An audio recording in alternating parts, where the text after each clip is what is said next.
I will never accept this as okay. I will fight this until the day I die. I will never, ever say, this is the new me. This is what I'm happy with. I'm okay with only, functioning partially. You're listening to the Dudes and Dads Podcast, a show dedicated to helping men be better dudes and dads by building community through meaningful conversation and storytelling. And now, here are your hosts, Joel DeMont and Andy Lehman. Joel. Andy! I'm super excited. Oh, boy. You have these moments. You have these moments in life, Andy, where you shoot for the stars. By the way, have you ever heard that really dumb saying that people, you're like, shoot for the stars, and if you don't, no, it's shoot for the moon. If you don't, you'll at least land amongst the stars. It's inaccurate. It's massively inaccurate. Yeah, you can try. Andy, do you know what happens if you shoot for the moon and you don't make it? What happens? You end up in cold, dark space. That's what you end up just floating on into oblivion. That's what happens. No, we do feel though that this show, as always, not to talk it up too much, but we are excited about this episode because we get to talk. Can we just say it to a podcast hero of ours? I think we should. I was like, what is the real term? It's podcast hero, which is similar. And then the thought came through my mind, the great song, Jukebox Hero. So I was singing. Have to sing on our show, don't you? I was singing podcast hero. Yes, that was my jam along the country roads here on the way to the studio. So yes. Our guest today is none other than Mr. James Kennison. Oh my goodness. And we say he's a hero because we've listened to his podcast. He's a podcaster and an OG podcaster. Yeah, man, way back. Way back. And so we really want to welcome you to the show. James, welcome to our show. Hi, Thank James. you. Hi, everybody. I'm humbled and slightly excited by your description of me. Good. Yeah, I think it's fair to say we said this before we started the show that all of my children are well acquainted with the work of James and his podcast, That Story Show, and also Red School Bus and just the many iterations of fantastic things that come out. And so, yeah, they didn't believe me when I said we have James on the show. They're like, no, you don't. It's like I said, I don't know if I told them some other person. So you are at least DeMont household famous for sure. Yay! Oh, and mine too. Yeah, my kids are all like Lehman household. My famous. daughter and I listen to your show together, and so yeah. We're several episodes behind because we don't get to like spend as much time as we want to, but we're behind. Yeah, Rogue Rooster. I listened to the most recent episode. I'm 20 minutes in, quite honestly, and I had to stop because inevitably something interrupts me. But it's a good story. Welcome to the show. Well, thank you. I'm glad to be here and honored. And I had no idea that you guys even liked me or knew who I was or anything. Oh my gosh! I'm kind of blown away. Oh my gosh! Yeah, it's a thing over here. James, we're just obviously we ourselves podcast because we feel like it's Andy is a nice excuse to get together in the midst of crazy. We just like, this is our hobby. We do it for fun, right? But like we just had a lot of support through it, and that's super cool. And I know you've probably my sense is that something started you off on this journey as a podcaster, and you're a dude, you're a solid dude and a solid dad as well. And so, but you were doing all the things that we're trying to do. I'm just wondering because initially you started off as was the No One's Listening, nobody's listening podcast, and nobody's listening, right? Yeah, and then went into That Story Show. And then you've done Red School Bus, and you could tell us why it's a Red School Bus. But like, what got you into podcasting? What brought you to that place? Why is it? Because I just love when I listen. I just have the sense that you're having a pretty good time at it. Yeah. So like, how did it all start off, and how did it become what it is today? Okay. So I had a friend who had an iPod one day. And he was a Mac guy. And you know Mac guys. I don't know if you guys are Mac guys. We are. I've recently become converted. So yes. You know how you are about Macs. We are, yes. Yeah. We are. You're superior to everyone. You're better than everyone. Yeah. You when you pee and urinate, It's on PC users usually. So anyway, sorry, I don't know the limits of the show, but that would have made it on mine, so I figured it could make it on yours. So, Yep, absolutely. Anyway, he was showing me the iPod, and he said, "Oh, and the best part about iPods is this thing called podcasting." And this was back in 2006. And he said, "I have a podcast," and I didn't know at the time, but I should have been like, "Oh, crud," I'm about to have to listen to a podcast, but I didn't even know what it was at the time. So he plays a little bit of it, and it is horrible. It is the worst thing I've ever heard. He's the only one excited, and he's got 3 guys in the room, and they all sound like they just don't want to be there, and they didn't do any of the tasks that were given them, because the goal of the podcast was to try to trade things to eventually pay off their mortgage, and they started with a paperclip. And the guys are like, "Oh, I didn't do anything. I really, I still have a paperclip." Anyway, so my first thought was, I love the concept of this. I love that this is possible, and I could do so much better than this guy. Yes. So that's terrible. That's a terrible way to start, but that's how it started. That's the truth. And so I sat about thinking about how, what in the back of my head for the next few weeks, how, what would a podcast that I would do look like? And my brother and I are good friends, and that's not always the case in family, so I wanted to point that out.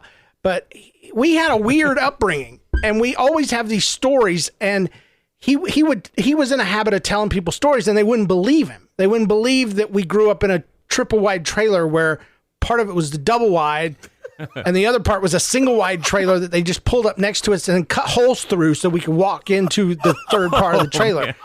People wouldn't believe it. So he would call me and retell the story, and I would confirm it for the friend.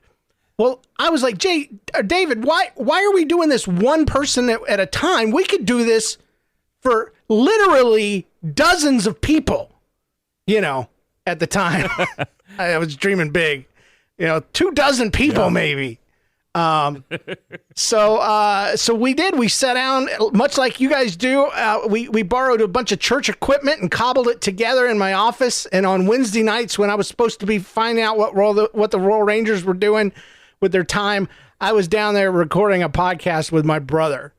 And we called it "Nobody's Listening" because I assumed from the beginning that no one would ever listen to my stupid dumb show. And we said, you know what we'll do? We'll do a weekly rewind or a weekly update. Well, we'll talk about something funny from the last 7 days. We'll tell our featured story, and then we'll do a recap song, and we'll sing freestyle with a guitar about the song. Which is amazing, by the way. I've listened to the old episodes, and I love the recap song. It's great. And it makes me feel better, by the way, because the freestyle singing, I've recently, as you know, been dabbling in that on the show, and it comes from a good place. Okay, so good. All right. So we started recording, and the first shows were like a half hour. There were nothing to it. Am I answering your question so far very well? Yeah, you're nailing it. Absolutely. And you wanted to know about the transition to that story show. Well, because it feels like things got you upped the game a little bit, if I may. Yeah. Well, what happened is people started responding, not only to say that they were listening, but also they wanted us to share their stories, and that is not something that we had planned on. But it quickly became a majority of the show, to the point now I've told all my stories, and the show is now almost 100% listener input. And I always hated the Nobody's Listening name. So the transition to that story show was a long one, and it was very hard to think of a name, and I'm not sure that I did a great job. But I will say that our numbers went up a lot when I changed the name, because it was about what the show was about, Right. Nobody had to ask the question, what is Nobody's Listening about? What the heck, Mm-hmm. And so for whatever reason, it jumped after that. But no, we've been doing it since 2006. and my brother had to leave about 50 episodes in because of life and stuff like that. And I had a series of guest hosts, and my sister came on for a while and told stories. A friend named Trevor from Canada came on for a while. And then John Steinklauber, my high school, I almost said sweetheart, but he wasn't. He was just, but he is a sweetheart. He's a great guy. He is. I have a theory that he's secretly an angel brought down to earth because he is super perfect. Like literally, like Jesus' stepbrother or something like that. I don't know.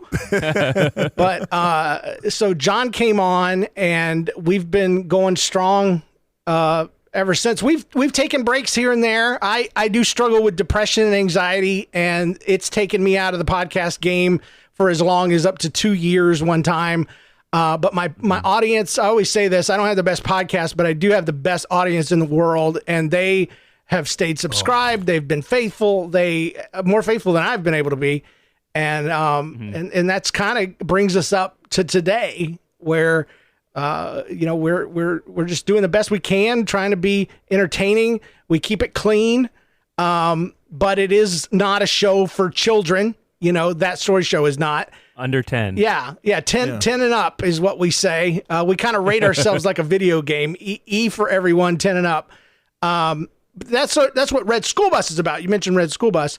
Red School Bus is the same exact show, except it's for kids. Our target is upper elementary, lower middle school, but we have adults that listen. We have teenagers that listen, and I don't even know why, because the stories are kind of dumb.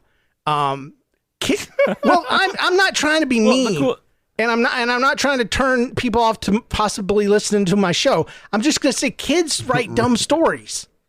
And I love children. But the only thing they write about is when they get hurt. That is the biggest thing that's ever happened to them. Is one time I got the wind knocked out of me, or one time I fell down and bumped my head, or my sister's mean to me. It's all one. I mean, those are all the stories we get. All long. So long run-on sentences. Too. Yes. Long run-on sentences. No punctuation. I 100%. I can always tell when you're when you're reading a story and an elementary age kid has written it, and you're like just doing your best to almost try to add the punctuation in if possible, because there was like stream of consciousness sort of thing. And for those of us, both Andy and myself have done lots of work. I'm a recovering youth pastor, so done lots of work with middle. And Andy, Andy's used to volunteer. Is a middle school ministry volunteer. Oh, bless your heart. And so but here's the deal. It's like I felt so seen when you read these stories, because I'm like, these are the stories that I hear every week on Wednesday nights. This is very even very during similar. prayer request time. Because prayer requests start with one phrase. When you ask a child, what do you want to pray for? One time I was, and they just start on this story, and okay, Billy, what do you want to pray for? Oh, my grandma. Okay. What's wrong with your grandma? She died, and okay, let's pray for dead grandma, and hope that one doesn't get answered, because if dead grandma comes back, I'm going to get phone calls. Right. Yeah. Oh, well, the cool thing about Red School Bus I liked is that you started out doing it with your daughter, right? That's kind of where it when came she was from. young and still liked me. Co-hosting, right. Now you're doing it with your son. Well, no, correct? he quit too. He's 13 now. Oh, did he quit? Dad's not cool anymore. I quit it for a little bit. Is that what's happening? Huh? Oh, yeah. So now I'm doing it with John's that son, James. So it's James and James now, and we just did our first episode last Tuesday, episode 60. Okay. Nice. So we're back in the saddle. So I feel okay. So James, you can help. I need some counseling. Okay. Because I have my eldest son is about ready to turn 12. Oh boy. And I just had this conversation with people the other day and he's starting to stink a little bit. And, we know what's around the corner, right? We know what's around the corner. But I just had this conversation with some the other day. I'm like, me and Aaron and I, we get along so well right now. We get each other. We like hanging out and doing stuff together. It's so great. But because I've both worked as a youth worker and I've heard stories just like the one you're saying of like you're not cool anymore kind of thing. How do I mentally prepare for that moment when my son decides that I'm not the great, awesome, fun person that he once thought I was? The easiest way to keep things really cool between you and your kid is let them play all the Fortnite they want.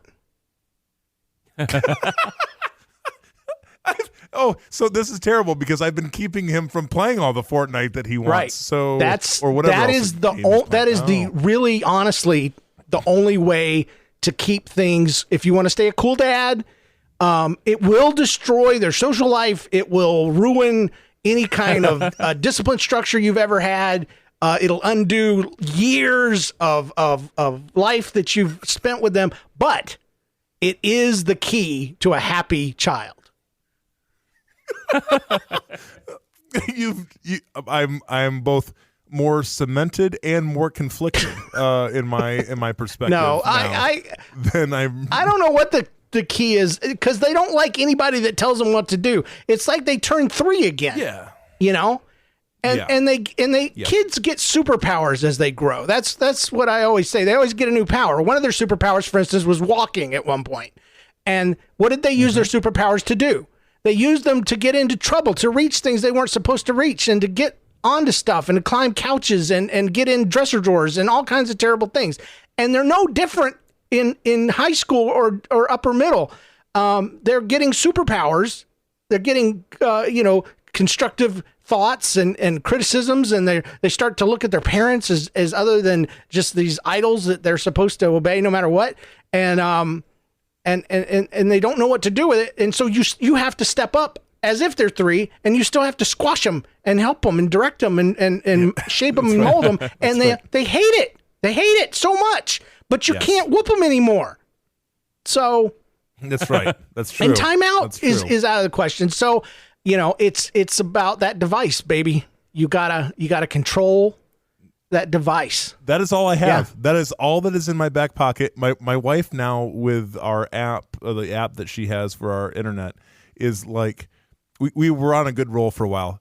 It was, the kids would be like, "Dad, something's wrong with the Wi-Fi." And I'd be like, "Oh, that is weird. That is so weird." Meanwhile, figuring out that, she had disabled the intentionally disabled the Wi-Fi, button, rendering their devices useless for the hours after they got home from school. So, okay, so that's good advice. And bad advice. I gave you a little bit of bad. That there is no advice. There's no, you just have to do the hard thing because you're a parent. You're a grown up, and put your big boy pants on, Joel, and it's do an it. investment. Really you have to invest in their future, and you have to trust that they'll love you later. So, and they will. Yeah. So you raise up a child in the way they should go. Yep. When they're old, they will hate you. So. Yes. Love that. So you had mentioned a little bit about your depression. Do you mind if we talk a little bit about that today? That's fine. That's great. Yeah. Let me go get my suicide kit. Oh man. Okay. No, it actually is fine. I was just kidding. It's just being dark. So it's deep. We're talking about adolescent struggles, and then we'll go. Speaking of adolescent struggles. Speaking of adolescent struggles. So you, correct me if I'm wrong, but you used to do a job as a pastor, and now you're a stay-at-home dad. Let's talk a little bit about that. How did that transition happen? Oh boy. Well, I didn't want it to happen, but in a nutshell, I used to work for a mega church, a church of about 5,000 people, and I was the children's pastor, and I thought the job was getting to me after 10 years. And so I went to a smaller church, a church of about 500 people, and the doom and gloom followed me. I eventually started seeing a doctor and was diagnosed as, at the time, as bipolar with depression and anxiety. And things got worse and worse. And I went to my pastor and offered my resignation, which he didn't take. But then eventually things got so bad, I just begged him to. I couldn't put up the facade of a perfect pastor anymore. I couldn't function around people anymore. I actually asked to go part-time, meaning I would still do my services. I still somehow was able to do my services and my Wednesday night and Sunday night things. But I couldn't keep office hours. I couldn't handle phone calls. I couldn't handle hospital visits. I couldn't handle the normal day in, day out pastor stuff. And the board just didn't want to do that. And so I begged pastor, hey, just receive that and accept that resignation. And he did. And it was hard. It was rough. It was one of the worst things that's ever happened to me. And that's what took me out of podcasting for a while. I couldn't even, because depression isn't just being sad. It's the absence of being able to feel good.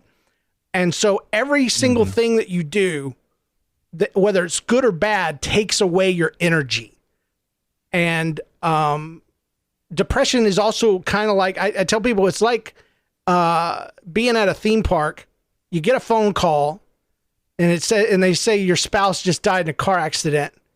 And your friend says, and just imagine for a second that all the feelings you would feel in that moment, you're surrounded by fun, you're surrounded by roller coaster, your favorite things. And your friend says, hey, that stinks and everything, but let's go on a roller coaster. You physically could do it. You could, but would you want to? No. Would it be enjoyable? Right. Absolutely not. It would be terrible. It would turn something wonderful into one of the most excruciating events of your life. Is I remember the time that I got a phone call about my wife being dead, and then they made me ride a stinking roller coaster. It was terrible. And that's kind of what depression does to you, except it's your family and your job and your hobbies and even showering. All of the positives get sucked out of it, and all you're left with is a bunch of tasks that need to be performed. Even vacations become a series of horrible, draining tasks that need to be performed. And so, yeah, it kind of wrecked my life. I still struggle. I still deal. I still see a doctor regularly. I still take medicine. I don't have a job. I podcast when I can. And when I can't, they forgive me, because I have another saying. I do what I can when I can, so that when I can't, it's hopefully not that big a deal. And like I said, I have the best audience in the world, because they let me slack off sometimes. But my life right now is still just recovering and existing. And I'm a really good dad. I'm a really good husband. I'm very supportive. I've become a great listener.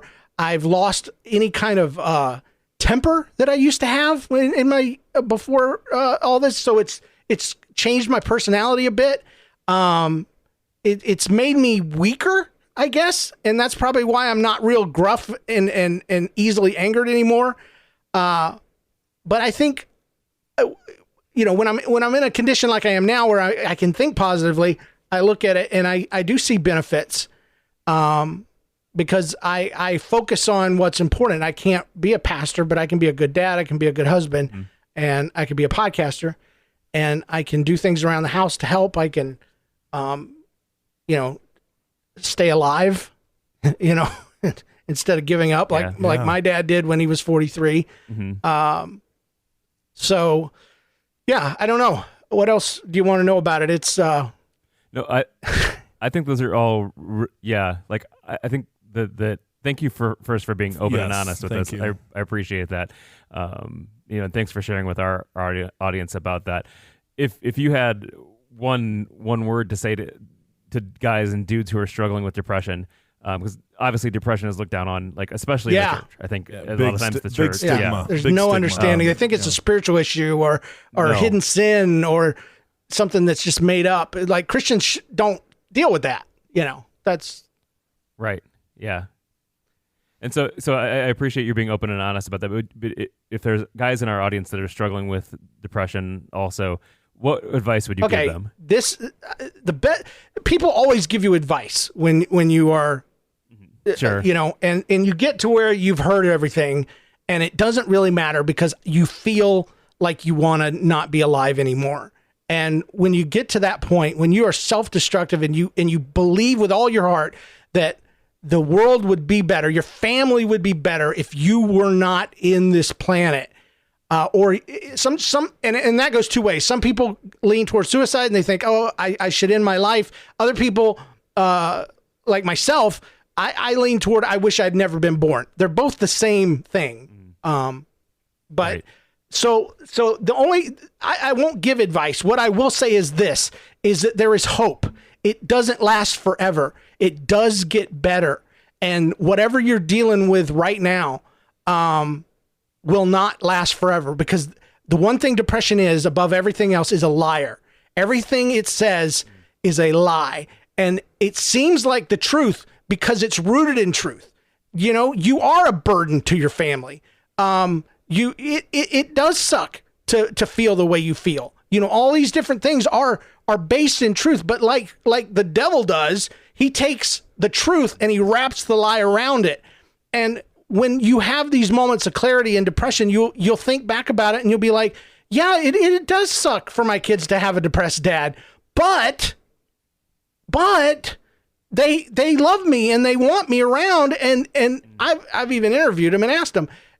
So I guess I did end up giving advice on accident, but whatever depression is telling you, it is a bald-faced lie, even though it seems like the truth, even though everything around you confirms the lie. Depression is a liar. Its goal is to kill you, straight up. It wants you to destroy yourself. There's no other thing about it. But it does end. It does get better. And that's the biggest lie that depression will tell you the most, is that it never ends. It's always going to be this way. You're going to suffer forever. And that is not true. That is not true. And that's why people off themselves, as they believe that it's going to be this way forever. And it's so unbearable. It's so unbearable in the darkest, deepest moments that you want to destroy yourself. And thankfully, I'm a big fat chicken. And I had a dad that killed himself, like I said, at 43 from being bipolar. And I just decided I'm not doing that. You know, I'm going to stay. And it wasn't easy. Yeah. And I fantasized and I had my thoughts and things like that. But, you know, now at 48, things are better and they're not as bad as they used to be. And so you know, like I said, listener, if you're out there and you're struggling, get help, you know, go to the doctor, get the medicine, deal with the shame of it all, because going to a psychiatrist is horribly, horribly shameful. I've gotten over it, but man, my first time was terrible, because that's what crazy people do. Crazy people go see psychiatrists, you know? But get the help you need, read a lot, educate yourself, educate your loved ones, urge them to go with you to your visits, your doctor visits and all that stuff, and help them to separate you from the disease that you have. Because it sometimes they group you together and they can kind of hate on you. And anyway, and then watch out for church people, because they'll get you. Yeah. So yeah, now I have two questions. Number one, do you feel like the podcast and sort of your creative outlet stuff, has that been a release for you? Is that you fighting back against depression? Is there a functional help that it serves to you in some way? Because like, you're a pretty creative guy, apart from even the podcast stuff, like just in your design work and your artistic work and things like that. Do you see that as being a helpful thing to help you walk through the depression, or how does that work? It's a mixed blessing, because when I can do it, it's easy and it's fun and it's wonderful and it's a great hobby and I love the community and all that. When I'm down, when I'm depressed, it becomes the worst part of my life, really, because it shouldn't be. And that in the irony just kicks in. It's like, you can't even do your favorite thing. You can't even podcast. Yeah. That is talking into a microphone. Oh my gosh, you can't do that. You are the worst and most useless human being on the planet. So it is wonderful most of the time, but then it becomes one of the worst things, because depression understands if you couldn't keep your job. Depression understands if you can't uphold all of your responsibilities, but man, it won't let you go on those hobbies, you know. It wants to beat the crap out of you. So I don't know that I fight against depression. I just try to survive, and I'm always, the way I guess I fight is I never accept it as normal. I will never accept this as okay. I will fight this until the day I die. I will never ever say this is the new me. This is what I'm happy with. I'm okay with only functioning partially. I'm constantly going to battle it. I'm going to go to the doctor. I'm going to try the new medications. I'm going to tweak what I need to tweak. I'm going to try to keep my bedtimes right and my awake times right. I'm going to keep educating myself. I'm going to keep trying to podcast. I'm going to one day hopefully get a job again. That would be great. So, that's my flag in the dirt there is I'm never going to be satisfied with this. I'm never going to let this be normal. I would rather admit to being broken than accept this as normal. Yeah. As they say, that'll preach. Okay. Right wow. Yeah, that'll preach. And speaking of preaching, this is the deal. Andy and I have a real mixed relationship with church folks, as I think you do as well. And what's their problem? I mean, what's the deal with church folks? Like, I love them. I'm a shepherd. I'm a pastor. Right. I mean, this is what I do. But like, last week's message over at our church, our lead pastor, who's just really active in the community, he just said to our congregation, he's like, I'm talking to all these non-Christian folks, and you know what their number one problem is? Church folks, and he goes, church folks. And he goes, what is happening? And he goes, and it's not because like church folks are saying things like, we believe in God and Jesus. That's not what's upsetting them. It's their all the other behaviors. So what's the deal, man? Help me out. What's going on? I think most Christians mean well. I really do. Because they stand up for what they believe is right. And unfortunately, though, what they believe is right is themselves. They think they're right, and everything they believe is right. And I heard a non-Christian person say this, and it makes so much sense, that they don't read the Bible. They read it like terms of service on a piece of software. They read the first few lines, they skip to the bottom, and they say, I agree. And then they go off about their Christian business. Oh, that gets me right here. It's painfully and true. So they know the promises. Everybody loves the promises. And they know the Bible stories from church and stuff like that. But they don't know that God has really, really high standards. And the reason why Jesus died on the freaking cross was such a big deal was because he saved us. And you know what he saved us from? He saved us from God. We always think it's from the devil. The devil had no plans for you. God was the one that was going to just crush you to powder for your sin. And he saved us from, Jesus saved us from his daddy.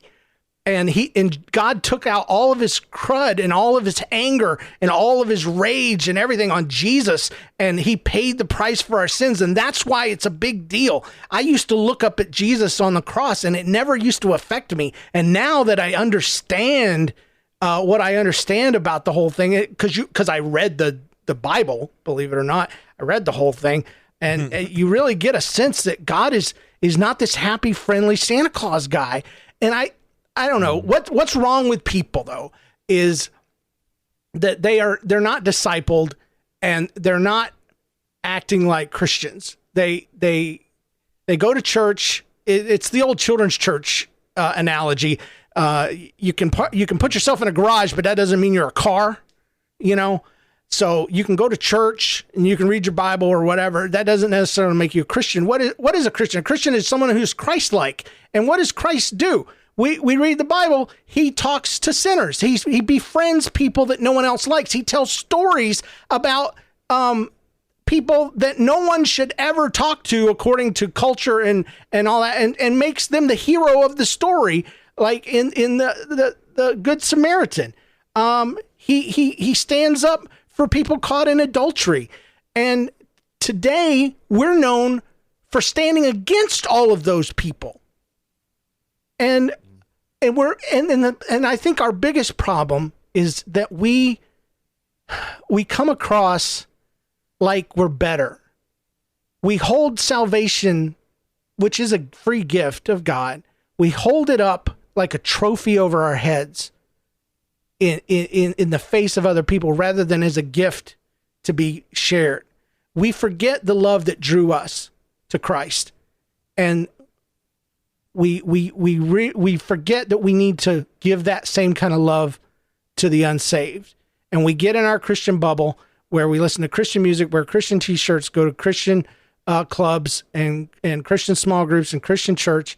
And we get to where the only people we know that are not saved are at work, and we kind of hate all of them. But we think we're better than them, and we're not. We're better off than sinners, but we sin. The Bible Belt, for instance, has the highest rate of teen pregnancy, the highest rate of divorce, the highest rate of alcoholism. So the world sees this, and that's why they call us hypocrites. And I think the whole thing would be so different if we just had a Christ-like attitude and said, you know what, we're screw-ups, we're mess-ups, we're broken, we're weak, and we need Christ. We need his love. We need his acceptance. We need his help just to make it. And we're not better than you. We're just like you. But we found something that gives life purpose and helps us through it.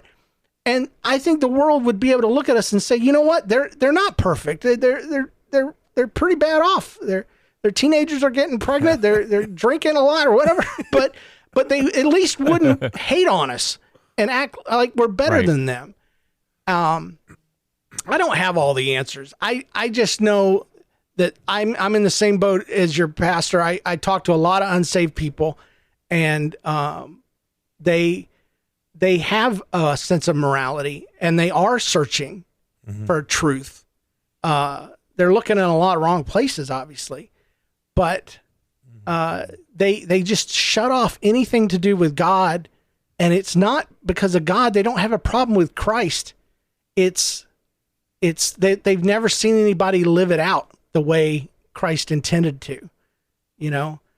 And Americans have mixed their politics with their religion to the point come on now that they're inseparable and indistinguishable from one from the other.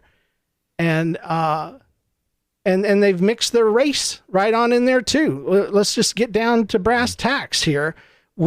Jesus stood up for the less fortunate, and yet we're like, well, if they wouldn't resist arrest, then they wouldn't be getting killed by cops, you know? And these are our brothers and sisters, you know? We say all lives matter, and that is ridiculous, because of course all lives matter, but you're missing the point. Jesus told a story about a shepherd that left the 99 to go save the one. It was understood that the sheep in the pen mattered. We knew that, but they weren't the ones in trouble. They weren't the ones struggling. There was one that was out there alone and not where they were supposed to be and needed help. And so he left the 99 to go after the one. And, we're supposed to stand up for the people that are marginalized and who are we're supposed to stand up against injustice. It's the only time you see Peter get upset. It's the only time you see Jesus get upset Paul. It's the only time you see Paul get upset. It's the only time you see Jesus get upset is when injustice is being done. And, but yet we only get upset when we are offended personally. When Netflix puts something up we don't like, by God, we're going to quit Netflix until Stranger Things season 4 comes out, and then we're going to sign back up. Back on, yes. But you know what I mean. I do.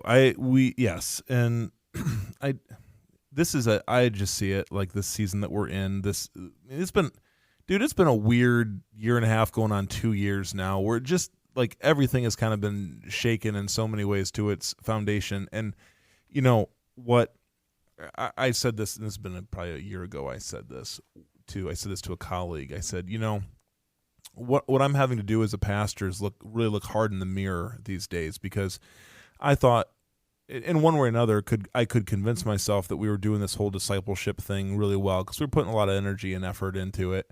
But here's the deal: when things got hard, the people that I thought were being discipled or whatever acted like children, and they acted like infants spiritually. And then it just makes me ask the whole question of, like, what are we putting our efforts and energy into? Because apparently it ain't sticking. Like, when things got challenging, everyone's like, I'm uncomfortable. I'm crazy. The term I've used is persnickety. Yeah, I like that word. A lot of persnickety, a lot of persnicketiness out there. And again, it does seem to be that so many of our fellow brothers and sisters, in so many ways, believe that their Christianity is somehow also a ticket to comfortability and to being entitled to certain things. And those days are gone. Here's the deal is, and I'm not here to herald and say I'm happy about this either myself, because I realize the implications. We live in a post-Christian culture. The ship has sailed. Yeah.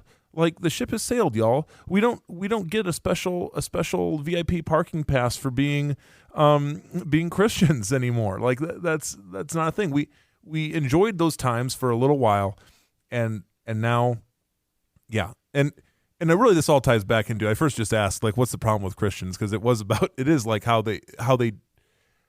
they treat people in general, and we were asking the question, like, also like people who are struggling with depression or struggling with things that, like, quote unquote Christians don't struggle with, and it really does get back to a mentality of entitlement, better than-ness versus I am a beggar.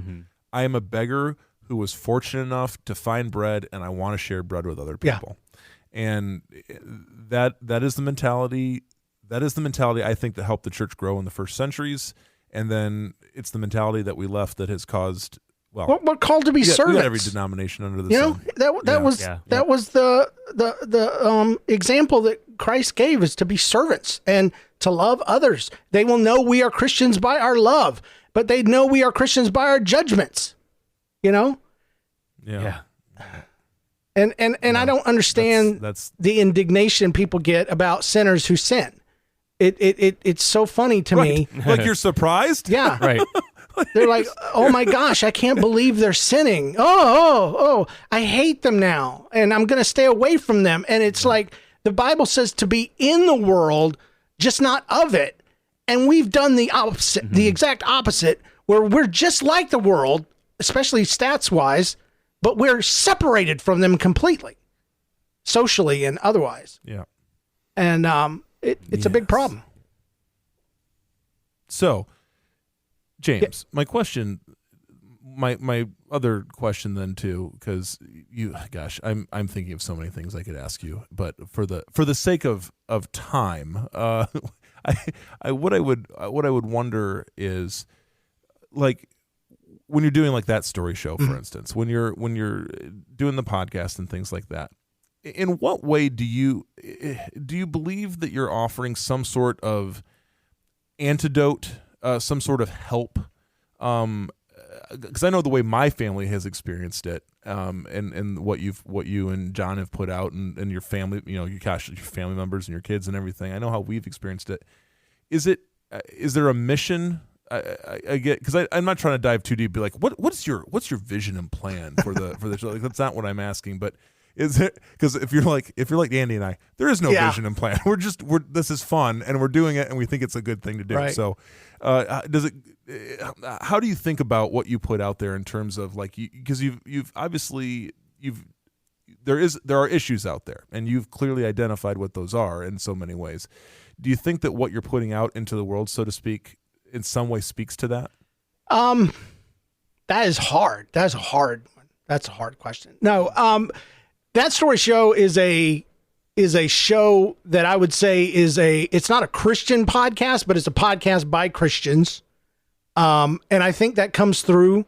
We have a lot of homeschooled, white middle class American, listeners, but we also have a lot of people that that are disenfranchised and don't like church, don't really care for God, but they love us. And I think it's because when you have Christ in you and your desire is to be a blessing in the world, I always kind of say it like this: if you have a cup and it's full of something, and you are trying to be very careful with it, but you bump into somebody, whatever's in that cup's going to spill out. And that's kind of what our podcast is like. Is every now and then when it comes up, I don't shy away from it. Like the other day, I said something that was very, very biblical. And a lot of our jokes and our comments have to do with spirituality and church stuff and all that. But I believe that Christ comes through. And based on the feedback that we've gotten over the years and the way the show helps people through depression, it helps people through cancer treatments, it helps people through their teenage years. I mean, I've got people that just the other day posted that said, I don't believe James knows how much he means to us. I started listening in 10th grade.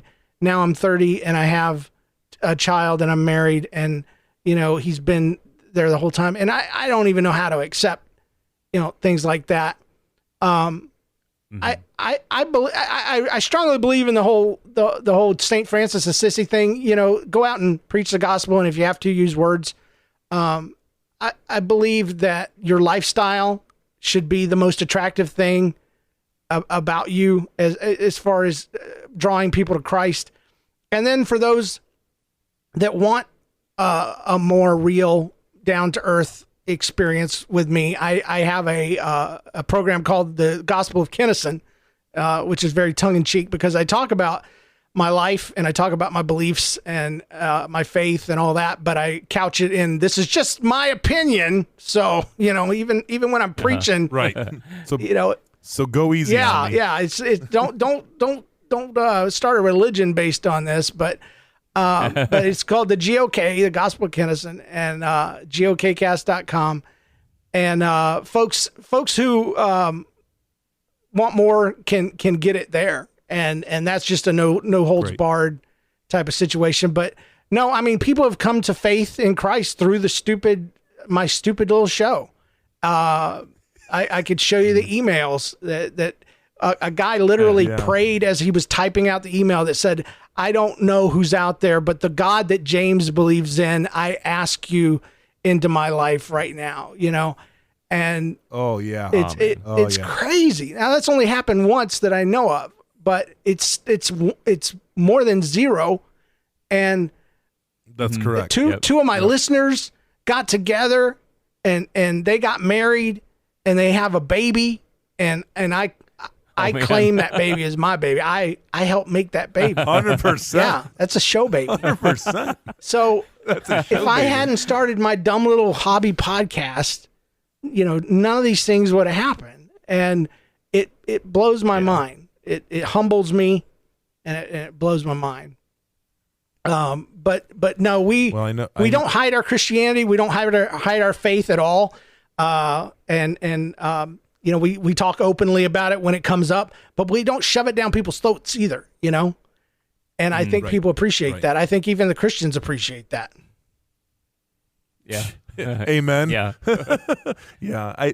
And James, I would say, cause I know you're not fishing for it, but like it I don't know, for my family, especially, gosh, we the whole stinking COVID shutdown stuff and all of that. Like the one highlight of our week as a family was to sit down and to listen to your shows. And it honestly just has meant so much to us. So we love you for that. We love what you're doing. It is, it's a godsend for sure. Well, I appreciate that. So, yeah. Well, we want to thank you for being on our show. And before we let you go, we are going to do the pop quiz. But first, Joel, I wanted to remind you that this episode is brought to you by Concrete Barber, who has some really awesome hair products. So check them out, concretebarber.com. I just saw that you can also order his hair products on the website now. The time is coming where I can get that pompadour looking like I want it to. So concretebarber.com is our favorite barber. Check out the website. He's the official barber. He's the official barber. Dudes and Dads podcast. He says it on social media, so it's entirely Gotta true. Be true. Gotta be true. All right. So before we let you go, James, we are going to do. Now it's time for Dudes and Dads Pop Quiz. Oh, thank you, Aaron. Awesome. So pop quiz. Oh boy. Pop quiz is this. We just ask random questions, and you get to answer. You have to Oh, answer. no. Oh, Different one. sorry. Okay. All right. Sometimes these are bad. What was your first screen name? Oh my gosh. It was BZLTYRFN. That's, It was that's- Buzz Lightyear fan without vowels. oh, that's Back in the Web 2.0 days where you just remove all vowels Yeah, from everything. yeah. That's awesome. That's awesome. Okay, next question here. If you had to delete all but 3 apps from your smartphone, which ones would you keep? Oh gosh. I would keep YouTube.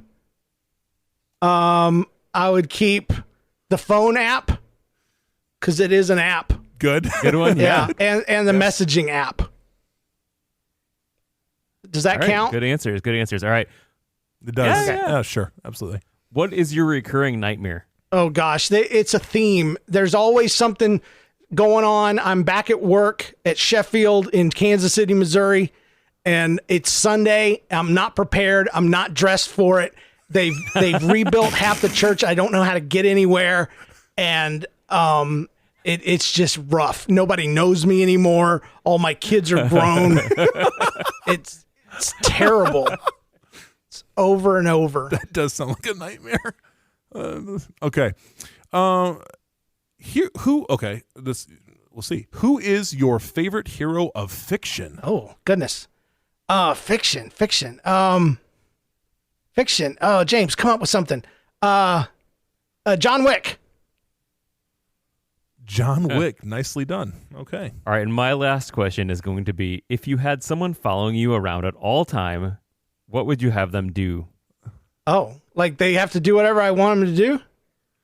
Yeah, they're like you're like at the hip personal assistant. Yeah, what would you do? I don't want to say it. I would. All right. I would want to go back to like the 1700s where people didn't have to bathe themselves. I would want him to. I would want to be bathed. Not in a weird way, though. I promise. Not in a weird way. No. Not in a weird way. It's fine. It's They could use a sponge on a stick. I don't care. yes, right. Yes. You maintain their personal space yeah. at the same time. You have needs. You have basic human needs like the rest of us. You just would like to. I hate opt out showering. of the I just energy. do. And if I could have somebody treat me like an elephant and just scrub me down every day, that would be great. Beautiful. Hey, you asked. Okay. The final question. Yes, I did, and we're so grateful for the answer. This is quality content. Final question from me. What is your guilty pleasure? Oh goodness. Rick and Morty. Oh.